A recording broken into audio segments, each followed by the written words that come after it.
السلام نے فرمایا کہ خواب میں ابلیس کا دیکھنا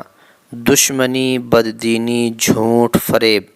بے شرمی، نیکی سے نا امیدی اور لوگوں کو بدی سکھانے، شر اور فساد کی دلیل ہے۔ اگر خواب میں دیکھے کہ ابلیس کو لڑائی اور جنگ میں مغلوب کر لیا ہے تو دلیل ہے کہ اس کا میلان صلاح اور خیر کی طرف ہے، اور اگر دیکھے کہ ابلیس اس پر غالب آ گیا ہے تو دلیل ہے کہ شر اور فساد کی راہ کی طرف مائل ہوگا۔ اگر خواب میں دیکھے کہ شیطان اس سے باتیں کرتا ہے تو دلیل ہے کہ اس کو راستے سے پھیرے گا اور اطاعت سے روکے گا۔ اور اگر دیکھے کہ ابلیس اس کو نصیحت کرتا ہے اور اس کو بھلی معلوم ہوتی ہے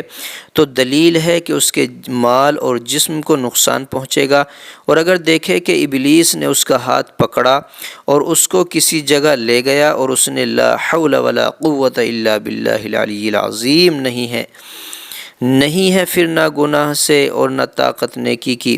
مگر اللہ بلند بزرگ کے ساتھ ہے، یہ اس کا ترجمہ ہے، پڑھا تو دلیل ہے کہ کسی بڑے گناہ میں پڑے گا اور پھر کسی کی نصیحت سے اس گناہ سے رکے گا۔ اور اگر دیکھے کہ اس نے ابلیس کی گردن میں طوق ڈال دیا ہے تو دلیل ہے کہ اہل دین و صلاح کو خوشی پہنچے گی۔ اور اگر دیکھے کہ ابلیس ضعیف اور عاجز ہے تو دلیل ہے کہ مصلح عالموں اور نیک لوگوں کو طاقت ہوگی۔ حضرت کرمانی رحمۃ اللہ علیہ نے فرمایا ہے کہ اگر کوئی شخص خواب میں دیکھے کہ ابلیس کا مطیع ہو گیا، فرما بردار بن گیا، تو دلیل ہے کہ خواہش نفسانی میں مبتلا ہوگا۔ اور اگر دیکھے کہ ابلیس نے اس کو کچھ دیا ہے تو اگر وہ اچھی چیز ہے تو مال حرام پائے گا، اور اگر وہ بری چیز ہے تو دلیل ہے کہ اس کے دین میں فساد ہوگا۔